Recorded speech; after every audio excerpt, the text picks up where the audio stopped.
Hey everybody, and welcome back to a new season of Criterion Watch. I'm your host, Jonathan Moody. I'm here with... Yo, this be the moo cow. Happy moo year. What's your actual name, though? Paul Presenza. Your regular name. Yeah. Well, we're here to discuss a film that I picked out for, because, are we going to release this January or March? We should have probably figured that out. Let's release it in January. It's one of those months that's after It's December. going to be January. So we're going to release this in January, which is kind of perfect because it's winter, right? And it's 2024. It's 2024. So guess what that means? We're going to have a winter-themed movie that I picked out that I don't believe you've seen. Okay. You have talked... I've mentioned it to you before, and I think you said you never saw it. I don't know. So I'm going to bring it up, and you can tell me if you had. But the film is a film produced by Griffin Dunn and a couple other people, and it is Chilly Scenes of Winter. Ah, that's right. We've talked about this, heard about it, never saw it. Never saw it. So Yeah. This is a Joan Micklin Silver movie. I am a big Griffin Dunn fan. And produced by Griffin Dunn, and I think he has a little bit of a cameo and some other people. We'll get into more of the actual details of who was in it, who worked on it, and everything. But I picked this movie because, well, I think Paul had never seen it, and when I first bought it, I had no idea. Criterion just put this out recently. Seriously, I had no idea that Griffin Dunn had a Criterion level movie. That's great. Good for him. He's actually got a couple. He also After Hours is also. Well, he's in it. He produced it too. He produced it too. Yeah. Okay. So it's produced by the same team that produced this film. This was their first film. Then I think I think it was their first film. Anyway, we'll get more into it later. But we'll be right back. And of course, after we check it out. American Werewolf in London, of course. I don't think he produced that. No, but he was in it. He was just wonderful in it. Yeah, that was. I think he had. Well, we'll get into that. I think there's a little bit more backstory with that. So, anyway, hope you guys enjoy this, and we'll be back. So, tune in a few. Yeah. Bye.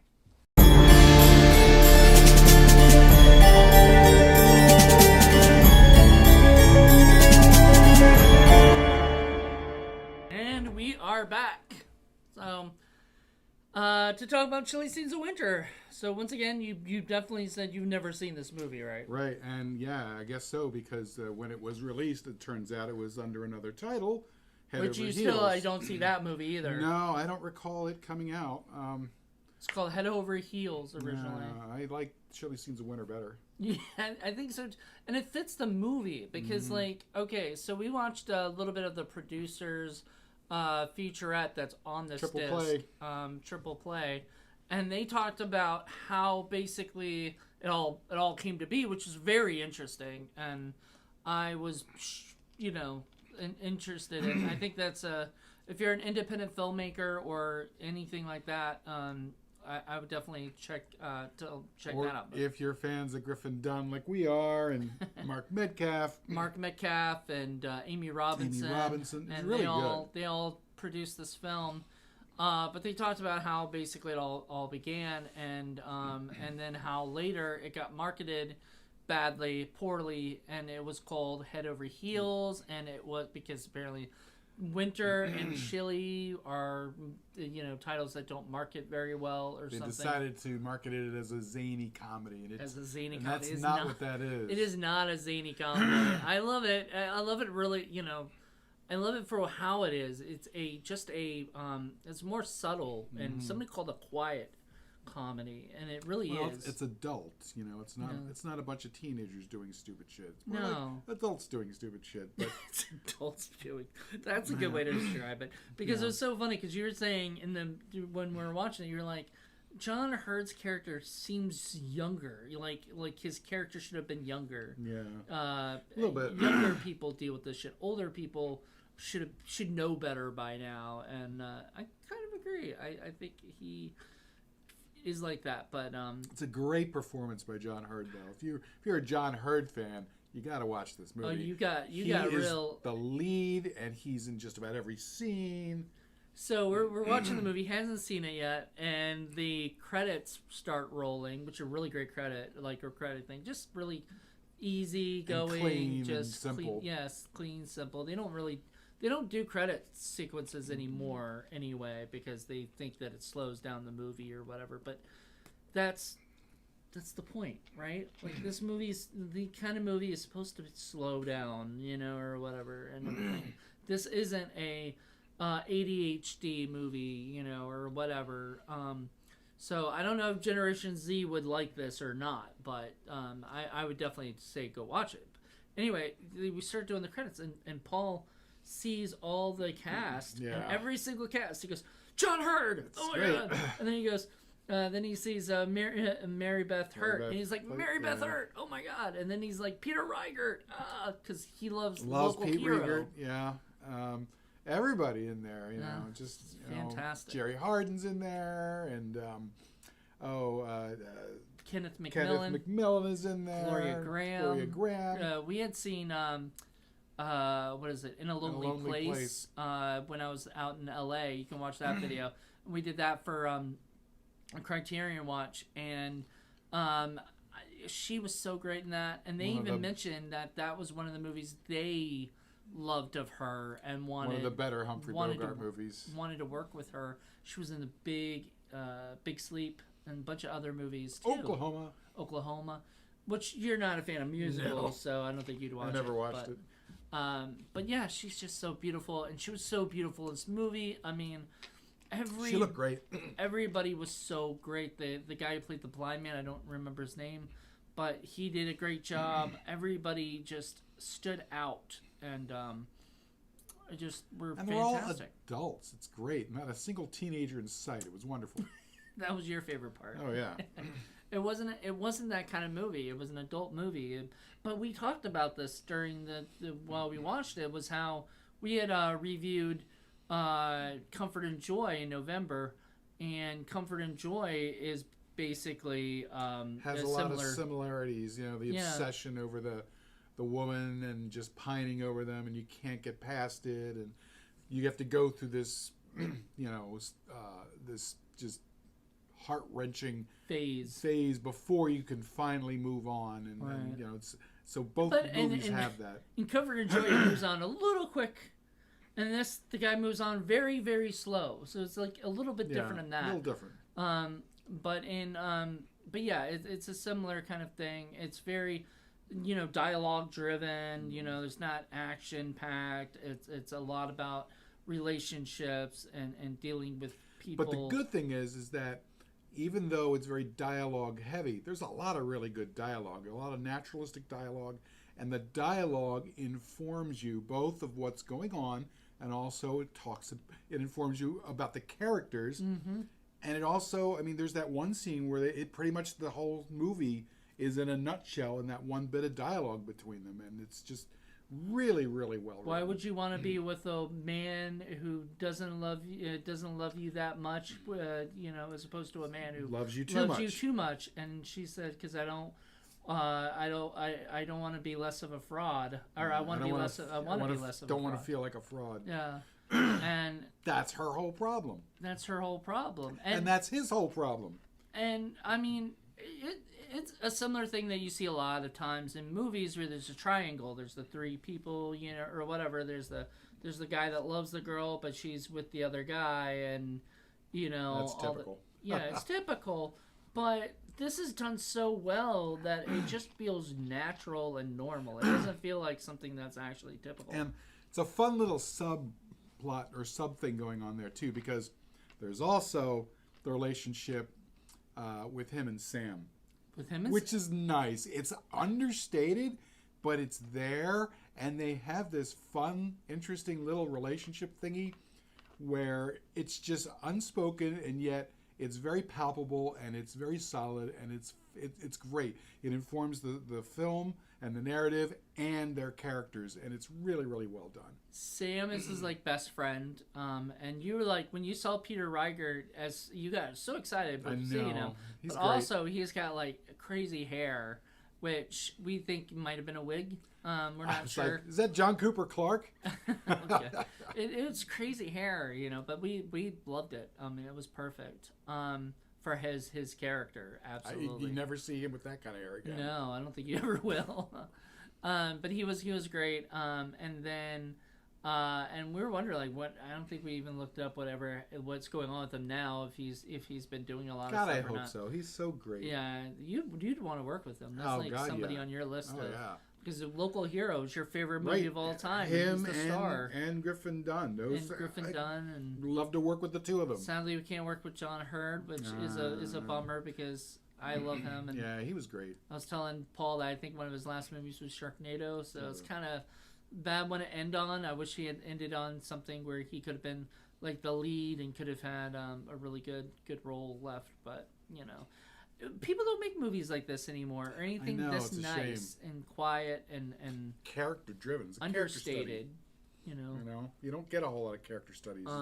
There's no big splashy special effects to drive the interest for films, which is a shame. Because back then, and you've talked about this on numerous podcasts and vidcasts, but back then in the 70s, this was made in 79, so this is almost 80s, but this is a 79, movie, and in the 70s, it was all adults. Yeah. Everything you've ever shown me in the 70s was adults. Like there was, Prince of the City, or that's 80s, right? That's 80, 81, 80, something like but that. it was set in the 70s. But still, like, movies that are, like, made in the 70s, a lot of that was... mainly because even when I was a kid, I was watching adult movies. I had no interest in kid movies. Most kid movies are crap. Except for Fast Times at Ridgemont High. Yeah, that's more of a teen movie. But that's a kid movie. Like, a teen movie is a kid movie, so... That's one of the few ones that are decent. Yeah, but for the most part... Hollywood doesn't really know how to do kid movies. Now, there was a kid in this movie, but she didn't even talk. Yeah, and she didn't, she wasn't really that important other than it was someone important to Laura. For Laura, yeah. So let's actually go into the story for people, especially if you haven't seen the movie and now you're just hearing all this shit and you're just like, I don't know what the hell they're talking about. So Charles is, we kind of meet Charles, kind of flashbacky stuff, like a bunch of stuff where we meet him, but then there's flashbacks, then they go back and forth. So, which you were saying you like that style, where it's not. It almost felt like a novel, right? Which is based on a novel, and so it felt like a novel. Where, and Tarantino has talked about that. That's like a lot of his style is, like a novel. Well, and it sinks you so that you understand that John Hurd's character is going to be the central character for this film. Everything is going to be experienced through his eyes and through the way he processes everything. So we learn how he meets Laura, which is she works down in, I guess, I don't know what exactly he does. It doesn't really matter. Yeah. He does a job.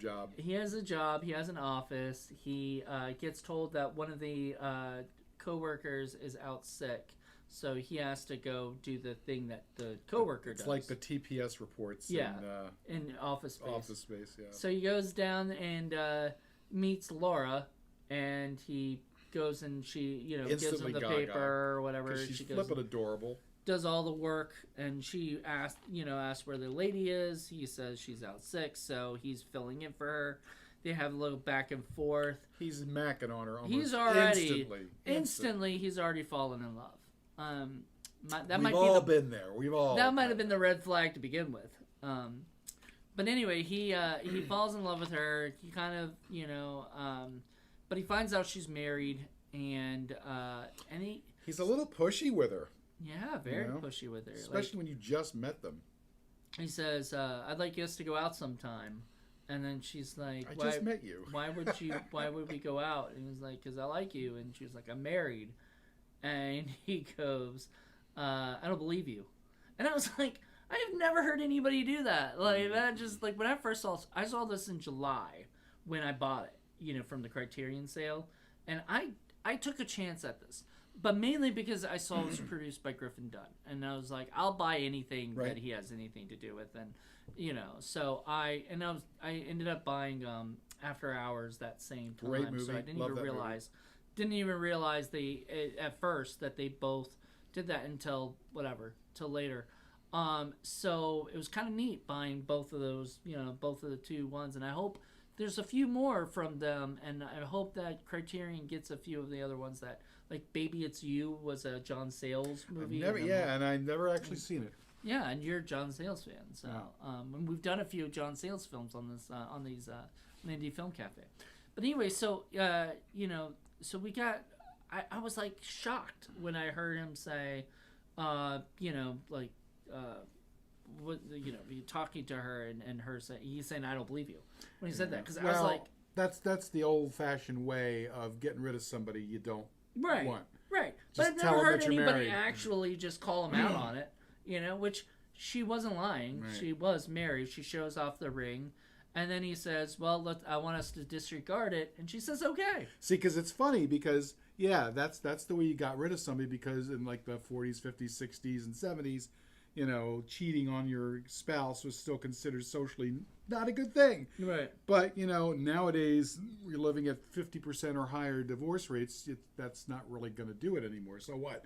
Now, the thing in the 80s and 90s and 2000s was you would say, oh, I'm gay. Right. And that would be the way we'll get rid of him. And now it's different. It's a different world with Me Too. It's more like, just fuck off and leave me alone. Right. Right. Nowadays, they just say, because a lot of this stuff would not fly in today's culture and everything. Yeah. So it. And I'm not saying that it's necessarily good or bad. It's just interesting to me how things have evolved over time. Yeah, it's different. But yeah, in the 70s, you would say you're married or whatever, just to get away from somebody, even if you weren't, And then, so he says that, and she says, okay. So she agrees to basically cheat on her husband with this guy. And so, like I was telling Paul, my dad would hate this movie. He hates movies about cheaters because of the same reason of, it's dumb. Don't do it. Like, this is going to end badly. Well, even more, I mean, the thing about her character flaw is that she doesn't really know herself. Right. And she doesn't understand why she feels like she needs to get away from a guy whom she's described as perfectly nice. Has a perfectly nice relationship with a perfectly nice daughter, and everything's really nice. It's just not working for her, and she doesn't understand why. And he doesn't understand that she will never be able to get past that until she figures that out, which is why the ultimatum was the wrong move to do. He may have gotten her later on, but he wasn't willing to wait. He should have stuck with his original plan, because at one point the friend said, you should just go over there and ask her if it's you or him, right? And he says, I don't want no for an answer. Right. And he should have kept that going, because it knew. Sounded like he knew. He knew it was over. Yeah. He knew the answer was gonna be no. No. He didn't want to hear all the time. He just wanted to prolong it, I guess. Prolong his heartache. Right. Well, he knew it was gonna be no, because I think inside he knew that she doesn't know yet. Yeah. Until she knows, she can't make that leap. She can't do it. That's the thing, and he's unwilling to wait. And it's part of it is timing too, because you meet this person earlier, you don't have to worry about this. You meet this person later when they've already figured it out. They talked about that. Right.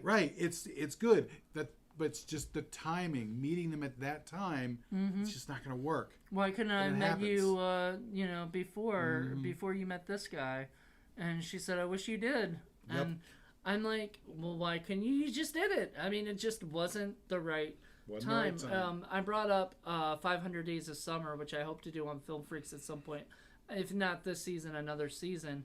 And that's because in 500 Days of Summer, it's a very similar story of a guy who's just so obsessed with a girl, but she just isn't in the right space to be not with that 8 guy. days a week obsessed, but no, close. It was not. Yeah, he's not standing outside her. Well,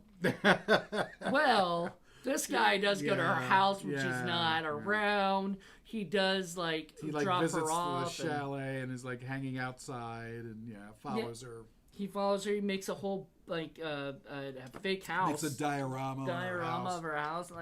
He gets obsessive. Compulsive. It's a little 8 days a week. Yeah. If you ever see the movie 8 days a week, but he doesn't cross the line. He comes close, but he doesn't actually cross the line. Yeah, but neither did the kid in 8 days a week. He just stood there. It was just dumb. It was the dumbest thing in the world. Yeah, it's a teenager version of this. But at least in this film, John Hurt's character has the excuse that his mom's crazy.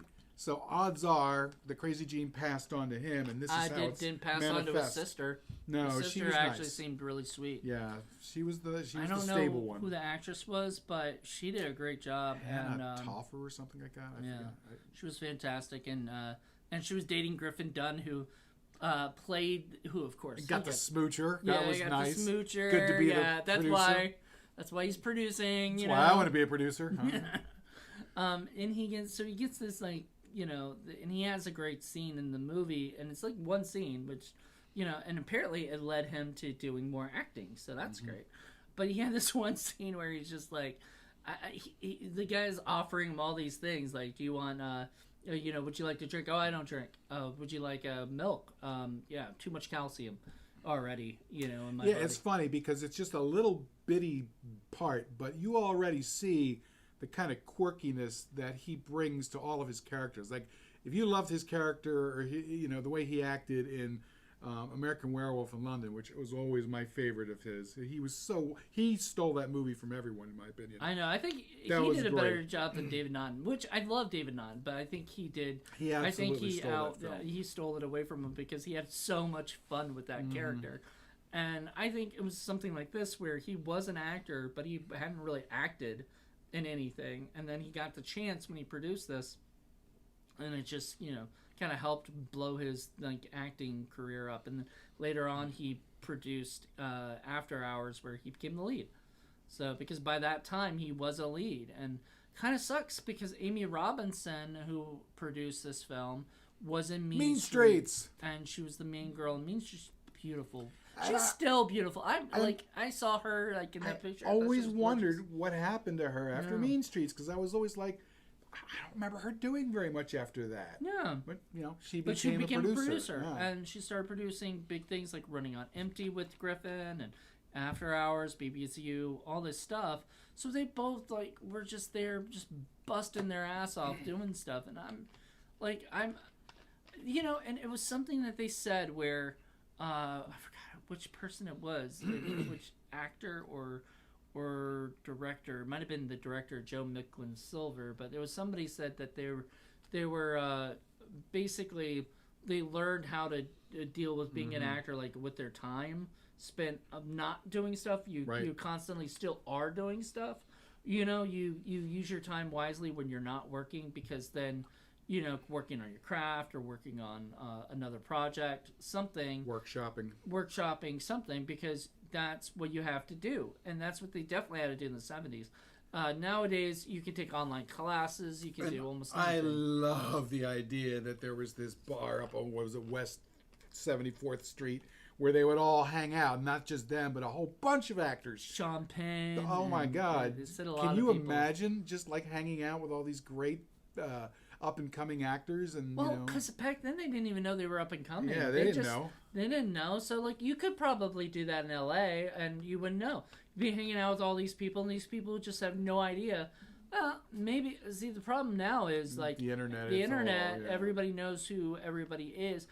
Plus, TikTok and Instagram, social media. It's just all about clout and followers and all this stuff. Back then, it's good in a way in that if you suddenly burst onto the scene, I'm thinking Maydroid Girl. Yeah. All of a sudden, people know who she is, and are like, "Wow, she's already in a bunch of movies," and it's and that's great, and we think that's great for her. But you really had to pay dues back then in the 70s and 80s before the internet. You had to work your way up, and nowadays it's much slower. And nowadays it's easier. I mean. I'll take an example as Rachel Zegler, who's actress. She's going to be in the new Snow White and all that stuff. Her first I believe and only film. I mean not only, but her first film work was West Side Story. She got the lead in West Side Story. She hadn't worked her way up. She hadn't paid any dues. Well, and she just was lucky to be in that. That's the other thing too. Is I think. More these days, you're chosen by looks more than experience and talent, or how many followers you have, and stuff like that. And it's such a different thing of John Hurd had worked with Joan Micklin Silver in the movie prior to this and stuff. Then I think you said you had seen that one or something or whatever. Did you? Yeah. Okay. So you had seen that one, and then but you hadn't seen Hester Street. No. And so there was. I remember it came on HBO. I just never watched it. Watched it. Wasn't something you were interested in? Freaking Carol Kane is amazing. I know. So I love Carol Kane. I want to see it. I don't know. I think maybe at that time I just wasn't interested in period pieces. Yeah, I'd be interested in checking that out. But and maybe that'll be another Criterion film. I don't know. And it was funny because we were casting. I was like, if I wasn't Mary Beth, who was I gonna? Carol Kane was one, and then Roseanne Arquette was the other one. I was gonna say what. I was thinking PJ Souls. She looked a lot like her too. Like they had a little. But then you said Roseanne Arquette, and then I saw Mary Beth Hurt, and I was like, oh man, she does have a very Roseanne Arquette feel to her. So yeah, Roseanne Arquette has that little quirkiness about her too. She loves doing quirky roles. Quirkier roles. So I love those guys. Those characters. I used to be so in love with Roseanne Arquette. She's still great. I know. So yeah. You were obsessed with Roseanne Arquette. I was obsessed with Patricia Arquette. Oh man. Ugh. Both Arquettes are just wonderful. Mm-hmm. And David Arquette. All the Alexis Arquette. All of them. Rest in peace, Alexis. And so yeah, it was just this movie just was something where you watch the film and you just get involved in their life. Like you're there. Like you can't. I hate to say it, but this is like one of those movies where it's short, and I felt like it could have been longer, and I would have been okay with it being longer. I was happy with the length. I think it was just long enough. I think it was good. Yeah. My favorite scene, and I told you before it happened, was when they go over to Ox's house, which is played by Mark Metcalf. He was the master in Buffy, and everything. Which, but he's tall. Like he said like what 6'3" or something. But it was probably more than that. I think. Felt like he was more than that. Yeah. But yeah, he Big was dude. very, very tall, and he pushed that car like whatever. But so they go over. Both Charles and Sam go over there because they want to see. Well, he wants to see the guy. Speak to him and snooping, and so they go to his. I guess he sells houses like that or something. He's pretending that they're interested in buying a chalet. Well, it's interesting. They just kind of walk in, don't they? Like they don't knock or anything, right? They just kind of walk in. He turns on the electric stove and leaves it on. Whatever happened with that, guys? I'm worried. Like there's never any talk. Someone left the stove on. Oh no. Because they kind of walk by. I never noticed it when I first watched it. Paul notices it, and I was like, shit, what the hell just happened? The cross I have to bear in life is I notice little details in films and all the time. This movie had little details. Whether I want to or not, I can't help it. This movie had little details in it, and which was great. You love that. You love it when they actually take the time to do stuff that really, even if it paid no, like it didn't do anything for the rest of the film. Like we never find out what happened. We never, this never talked about again. But it was, but you saw it. Right, and you can't help but feel anxious about it. So it adds to the scene because the anxiety of those guys going there when they shouldn't be snooping around like that amps it up even more. And that's not even the guy's house, but he's selling it, I guess. And so it's the model. Then he invites them to his house, to show that off, and he I guess he automatically thinks they're gay because just the way they're talking and hanging out. They're best friends, but they're just so he assumes they're gay, and then so the greatest shot in the whole thing is we're up on the top level, and we see Laura walk out, and she looks down and sees all of them coming in, and she sees Charles, and she automatically turns around like, whoa, oh no, he shouldn't be here, and so they have this little scene where they're all talking, and he already told Laura that they're gay, they're a gay couple or whatever, so she's just kind of going with it. And the greatest scene is just with them all together, and first of all, Charles starts talking about eyeballs and like this thing he read in the paper about somebody taking their eyeballs out, and fixing somebody's tumor or something like that, and weird. And it's just got kind of gross and weird, and like something you wouldn't like where's this going kind of thing. And then there's silence for a little bit, and he says he loves Laura. Apparently that was not in the book, so if you're looking for that in the book, that scene was not written for the book, and they were afraid that the author would hate it because it's not in the book, and she loved it. The scene I really liked is when after the typist, poor Betty, who has a crush on Charles, and he's not really interested. In fact, he comes out and says he's just not really interested. He doesn't have anything for her. But she's really sweet and nice, and when he says that, she's thinking something else. She's thinking something else. She's thinking he doesn't have anything for her as far as like. But she's still trying, and you feel bad for her. But then later on, after he's gotten Sam to drive her home, then another scene a few times, I guess days later, they're both out, and he's on the phone talking to Charles. It was the same day, I think. Because are you sure? I think it was later. I thought it was the same day because he got her address from the from Betty that night, and he told the friend Sam to drop her off because he had picked her up. Instead, they're going to the movies. Yeah, they said they decided to go to the movie because they liked each other. Yeah, that they've gotten together, and that was really nice. Yeah. I felt bad for Betty, and so yeah, it was we also nice. learned earlier that Sam was sort of a player, was able because he had hooked up with one of Charles's sister's friends and stuff, and in his bed, in Sam's bed. So Sam was not happy about that, but he wasn't not happy. He just kind of accepted it. We had to go sleep on the couch. Yeah, had to go sleep and smoke on the couch. Bros you hated all that bros. stuff. You hated all that stuff, all the smoking and yeah, that was gross. Like in the house and in his bed and all that stuff. Yeah. And you're like, oh my god, he's smoking in bed. Oh, Like the last place. There's another scene that was very much like 500 Days of Summer is the scene where he's telling her that he should have a seat right, a furniture, because she's left her husband. And she has no furniture. So he's like, I'll just put my stuff on this chair. And there's nothing there. And she's like, I'm going to put it on my sofa here. And, right? And they were making that joke. And there was a scene in 500 Days of Summer where they were going around, what is it? IKEA or one of those places.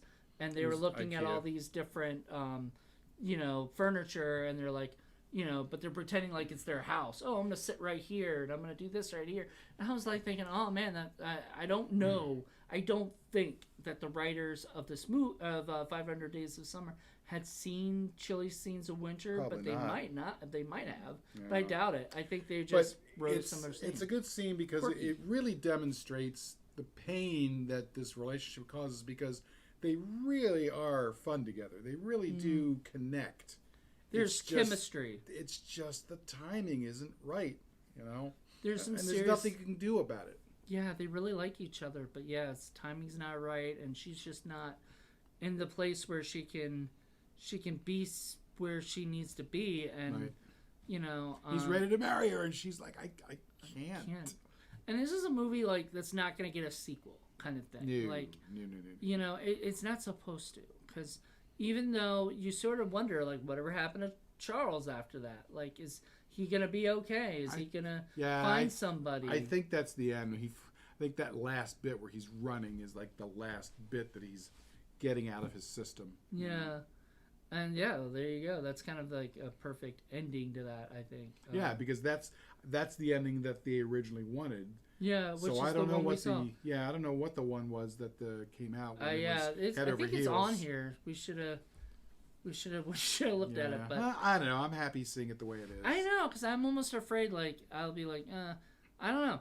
Maybe it'll be good, maybe it wasn't, but that ending was perfect. I mean, I think he got the answer he wanted, and he even worked it out a little bit. He goes back and forth to the blind candy guy several times, and every time he does, it's like a little bit more he's working out, and a little bit more he's working out, and then finally he explodes, and he's like, how am I doing? I got this, and I got this, and I got this problem, this problem, this problem, and he like lines them all up, and he's finally getting it out.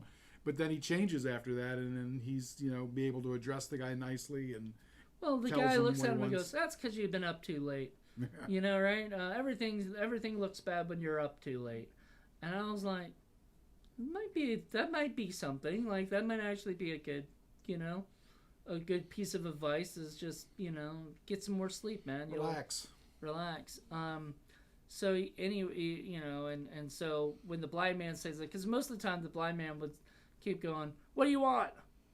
What do you want?" Right? And what do you got? And whatever. And then so this one time he's like, "Why do I always have to ask it twice, man?" Right? And then the third, well, the time before the last time is when he blows up, and then the last time he says it before the guy even asks him the first question, it's so it shows fun. It's the irony, shows the irony of and, the blind guy who's more perceptive. Yeah. And so I was just asking him, why would a blind person sell stuff? Because you can't tell if somebody really is giving you a 5 or a 1, or is even, I mean, you got to be very trustworthy of a person if you're going to be a blind, but whatever. I guess it doesn't matter. The other stuff I love the Gloria Graham as the mom. Mm-hmm. We get to meet her a lot because in the beginning he gets a phone call and we think it's from Laura, but it's from the mom saying she's trying to kill herself in her tub, I guess, by taking a bunch of laxatives. Yeah, I didn't quite get that, but I did love the scene, which it turns out was improv, where she smooches Pete Riegert like an extra extended long smooch, and then he kind of reacts, and that wasn't scripted at all. That was Gloria Graham doing it herself, and she's like, "Yeah, I'm gonna kiss this hot young actor guy." Well, see, so it's not just Griffin Dunn getting the opportunity. I know, but Peter Riegert got like a lot of great, like he got you have a little bit of a sex scene with that girl or whatever. You don't really see anything, but then except his massive wig. Yeah, and then then you kind of like there's couple great things with Peter with girls, but he's, Peter was such an interesting character, Sam, because he was like this guy who's his best friend, but he would sort of always come over to the house and stay, or he would, and he had no job. He was a jacket salesman. At one point he had a job, and then later he lost the job, I guess. So he's like lighting matches and throwing it into the lamp. Why? I didn't understand any of that stuff. And then the girl had to go, or he had to go and take the water. And just bored with life. I know. I don't know. Maybe that was it. I have no idea. And I couldn't tell, like, in the beginning, like, if Betty and him even liked each other. And it's funny, like, he's like, "Okay, I'm leaving you $20. I want you to go to the store, buy the food, make dinner. You're not doing anything. This is what you can do to help." And instead, he comes back and he's got all this wine. It's like, "You blew all that money on the wine?" He's like, "Not all of it." And he hands him, like, couple 12 cents. Yeah. But it was so funny because you were like looking at that wine going, "Oh, my God, yes." Right? There was a lot of... it's cheap wine back then. It was like $3 a bottle or something. Right, Cabernet Sauvignon. For like some serious wine. So, but they had that relationship that, if it wasn't surprised by it, at least he understood it, and it wasn't like he exploded or blew up or got super angry. It's just like, well, that's Sam. Then he just goes to the store with Betty, instead. Like, he doesn't, and that's where she has the conversation with him. "Oh, it's nice that you live with your roommate." Well, it's a roommate that doesn't pay rent. Mm-hmm. I just kind of let him stay there. And she was like, "Oh, that's even nicer of you." And like, she's always trying to find the bright side of things and the nice side, and he's just like, just so obsessed with Laura that he just doesn't care. She actually looked a little bit like Carol Kane. A little bit. A little bit. I could see Carol Kane in that role. Except it's a smaller role. She probably would. She needed a bigger role.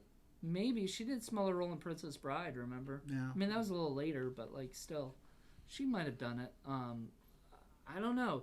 Man, I would have.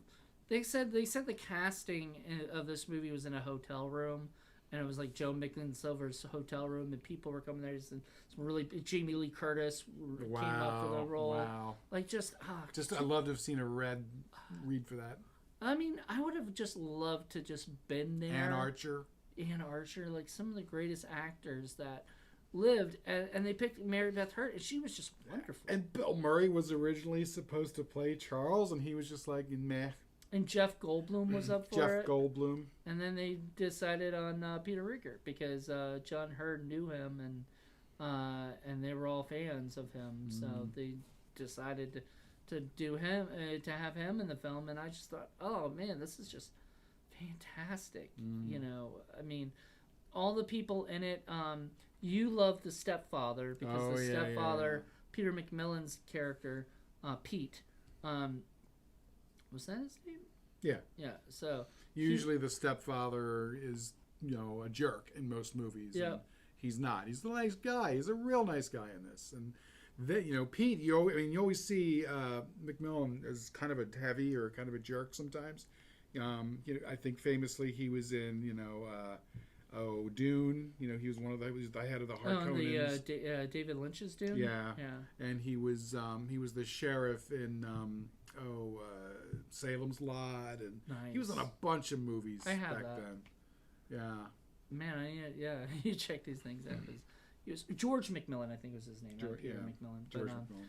And he was so great. Oh man, he was fantastic. He's a real nice guy. Yeah, and that was his thing. His character was really nice, and he didn't understand why Charles just didn't, and a lot of that was with his character. His character just was going through this feeling of like, I don't care about anything right now except how am I going to get Laura, and all these other things are just meaningless stuff that I have to deal with in order to figure out how to get Laura. And then in the end, he ends up buying him a couple cans of turtle wax because he was talking about the turtle wax earlier. So it was a nice little gesture. Yeah, it was so cute. There's a lot of cuteness to it. And I liked all of it. I liked this stuff with and he's a complicated character because parts of him are creepy as fuck and parts of him are like too obsessive and too nuts, but there are other parts where he's just really nice and very identifiable, and he's just going through this phase and he has to get through it, and that's it. The creepy as fuck stuff was like he would say random shit. I'm gonna rape you. I'm gonna rape you, which I don't even know if we can say that on YouTube.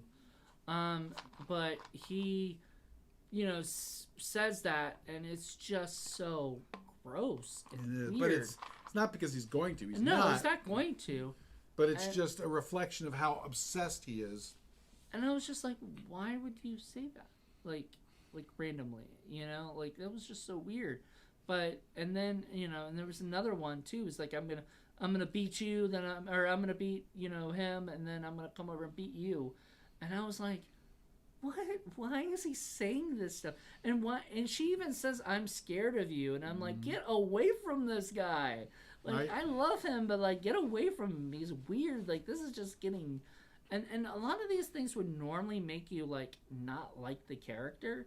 But John Hurd does it so well where you're just confused about the character. You don't know why he's doing these things. You get the feeling that, he's a semi-crazy person who's in a semi-crazy situation. And even when he says these things... deep down, you can tell he doesn't really mean it. It's just his inappropriate way of expressing his situation. Inappropriate. Yeah, very inappropriate. But I wouldn't be able to get away with it. These days, there's no sympathy. No, you can't say shit like that. No sympathy behind any of that. Like I said, I don't even think you can usually say that shit out loud, at all. It's a more complicated situation here because it's a more complicated you shouldn't say adult that shit. movie. Yeah. So anyway, but it's a complicated adult movie, and it's about. And they were talking about United Artists liked their flawed, characters in the movies because they're more interesting and they're more believable. There's more depth to them, and he was a very flawed character with a lot of different stuff going on. That was another thing. Like United Artists, originally they went to like 20th Century Fox or something.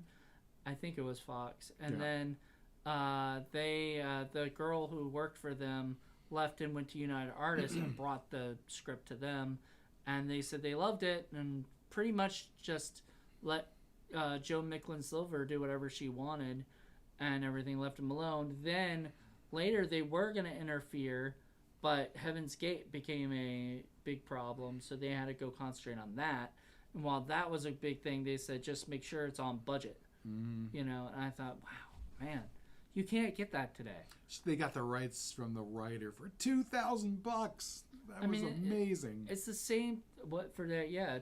All they had to do is, and they asked, and she was very happy with it. You know, it's great. You'd never get that today. No, definitely way more than that to buy the rights to a book.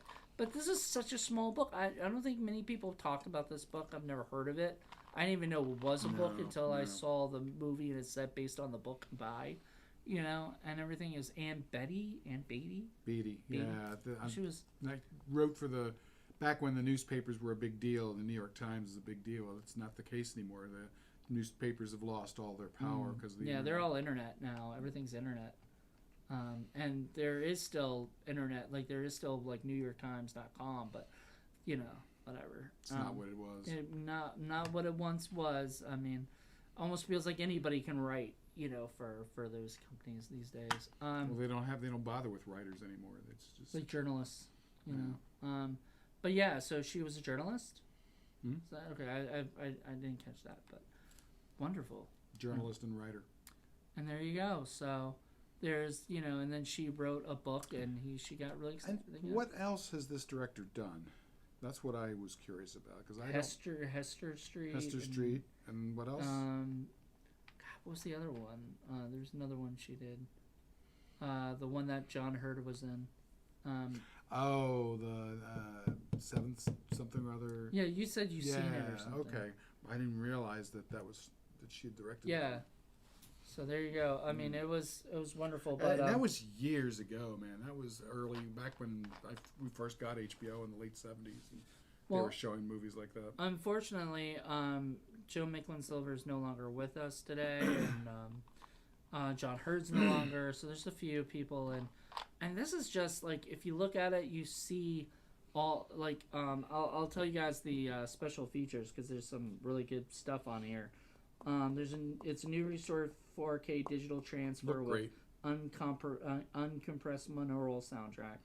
New program featuring producers Griffin Dunn, Mark Metcalf, and Amy Robinson. That's what we watched. A documentary from 1983 by Katja Reginelli about director Joan Micklin Silver. Excerpts from a 2005 Directors Guild of America interview with Micklin Silver. The original ending of the film cut by Micklin Silver for its re-release in 1982, and English subtitles for the deaf and hearing and stuff, which I always get happy when there's subtitles, but we didn't put them on. It was a good thing we didn't need them, you know, on there or whatever. It was that we could understand everything everybody was saying. Yeah, the sound and the visuals are all very crisp and clear. Yeah, great transfer.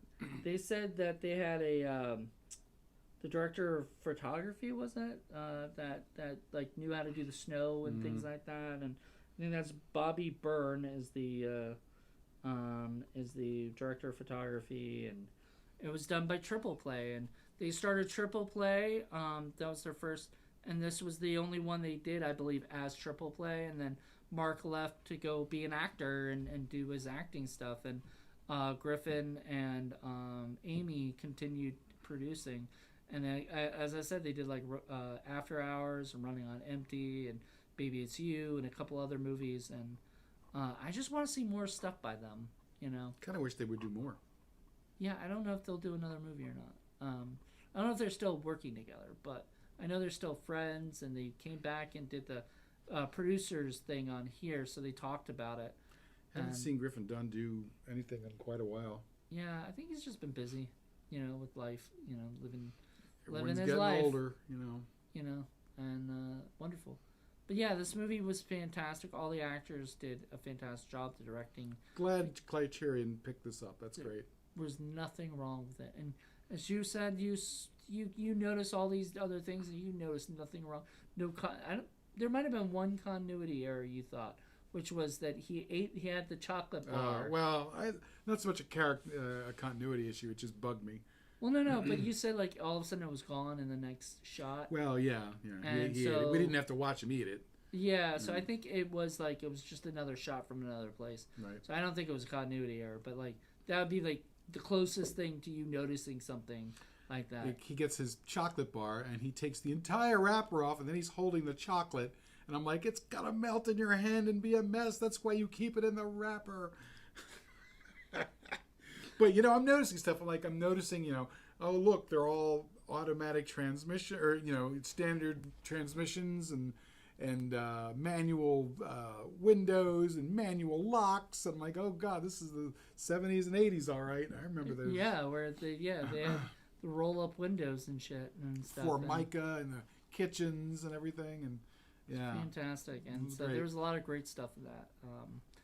Yeah, so I mean, that scene where she says she's sick and he comes in, kind of just still won't let her go. Like no matter what. And she even says like you'd be out there for 5 hours if I didn't, And he had tried to say you wouldn't, but she was like, no, you would.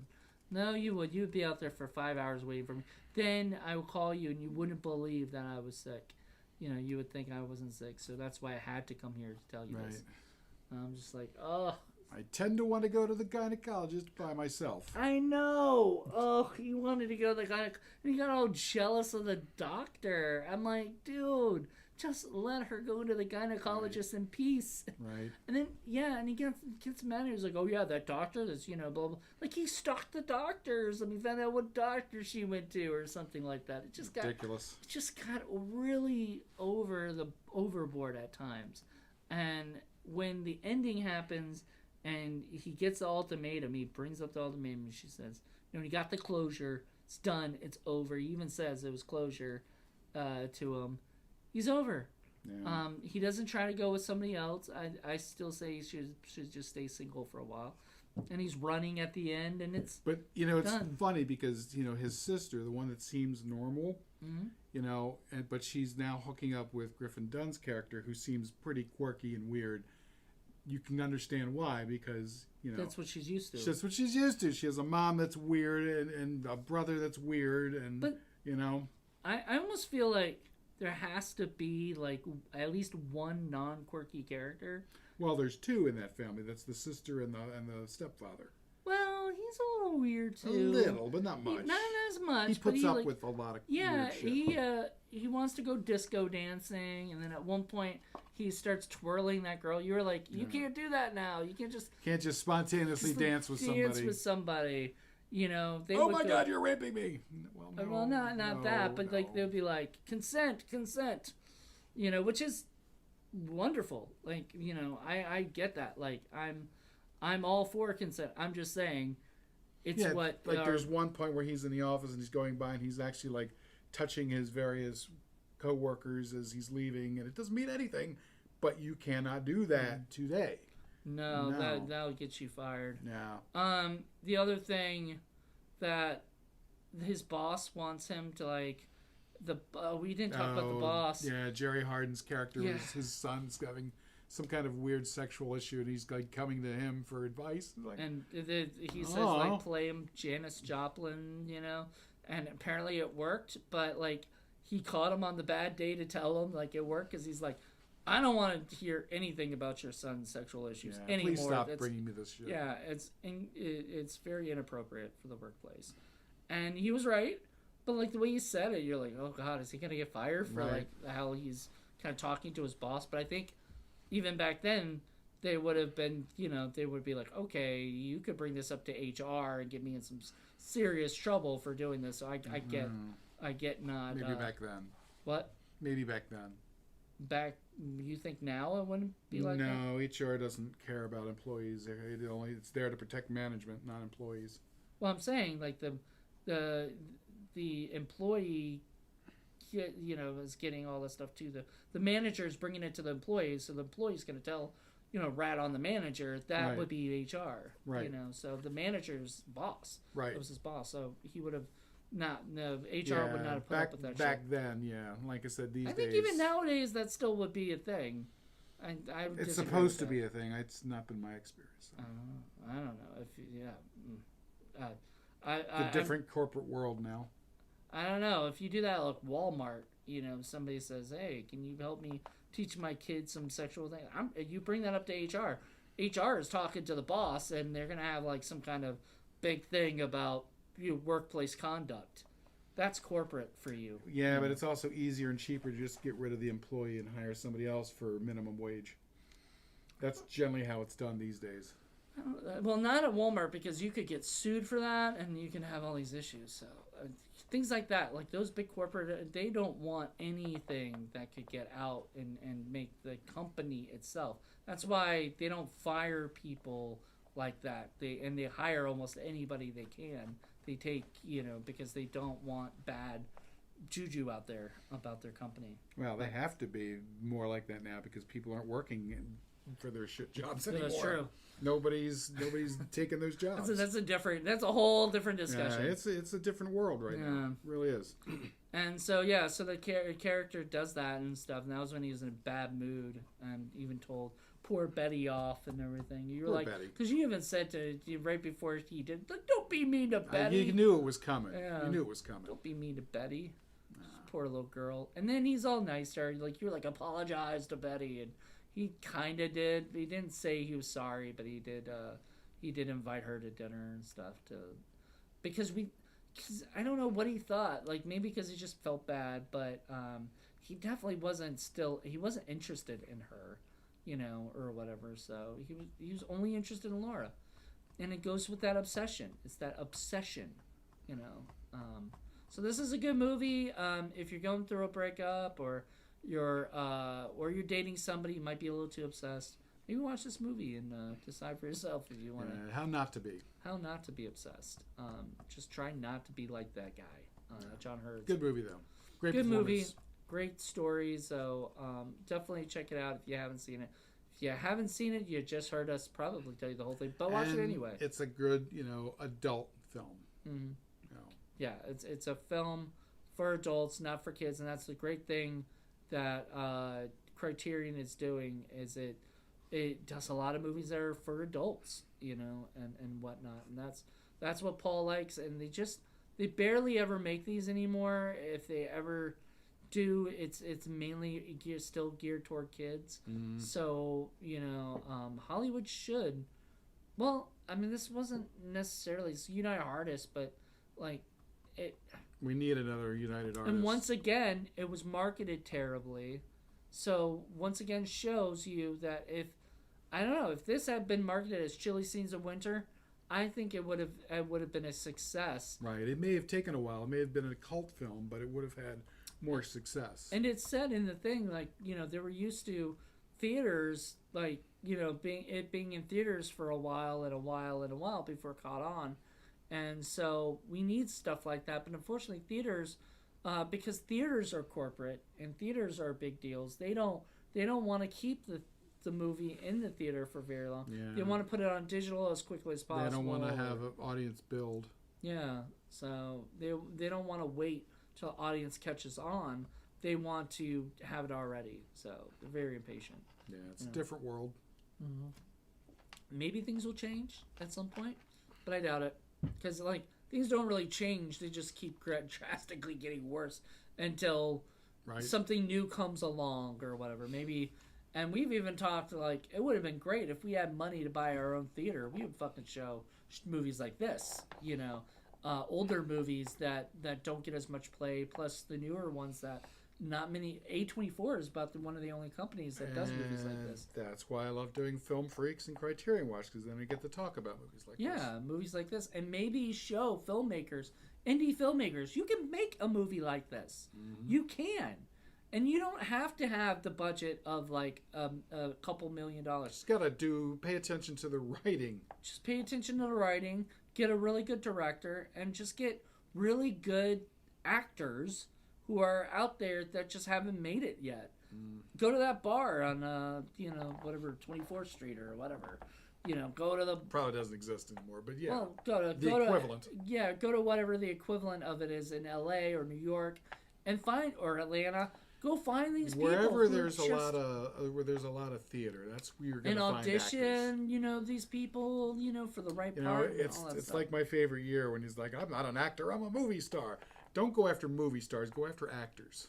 Yeah, they could have. They were talking about they could have put like Robert Redford or Paul Newman in the role, but they put John Hurd, and he was perfect. Robert Redford would have made that movie just too Robert Redford. It would not have felt. It wouldn't have felt real. And even John Hurd almost turned it down because it was too real to what was going on with his life, and that is what makes it wonderful. That is why this movie works. Is because he could feel it, and it was very personal to him. And all of these things, all these people, Gloria Graham, even it was it was personal for her, and she enjoyed doing it. So there you go. Just because otherwise they would have cast, Julia Roberts and what's his name from Die Hard, and Bruce Willis, and it would have ruined it. It just sucked. Yeah. Were they big in the 70s? They weren't that big in the 80s. My example. That's what they would have gone with. Yeah, he was talking about The Player, Just another great fucking Criterion movie that we already did. We already did that Robert Altman, yeah. We already did that one. We need to do another Robert Altman at some point. But we did The Player already. So if you want to check that episode out, it's already out. It's pretty early, didn't we? We did that in the second season, yeah. We did that when I was in LA. There you go. So just like In a Lonely Place.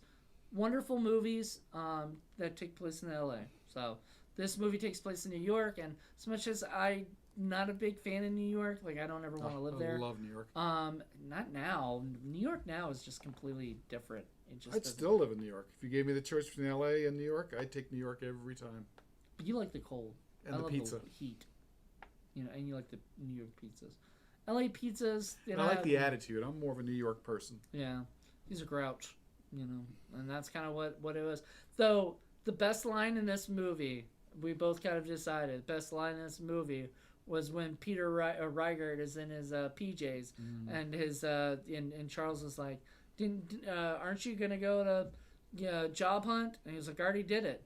It's like, in your PJs? He was like, I came and I already went, and I came back and I put my clothes on. If I'm gonna be depressed, I might as well be comfortable. Be comfortable, and that was just wonderful. Yeah, and I love that. That's a line to live by. That is a line. If you're gonna be depressed, you might as well be comfortable. So if you get some nice silk PJs, if you want to be depressed, and a big wig. Big wig. Well, I just want to thank you all for this first episode of the next season. This is season 4. Can you believe it? We've lasted 4 seasons so far. Yep. So we're gonna do more, and there'll be Film Freaks, and there'll be what the F Fridays. There'll be next Criterion Watch is me. Next one is you. All right. All right, everybody. Hope you guys enjoyed this, and we'll talk soon. Bye.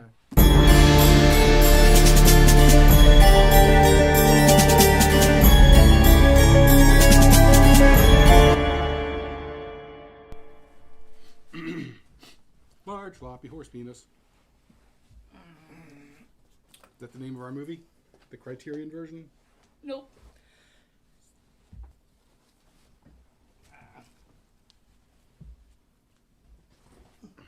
Love to work with Griffin Dunn.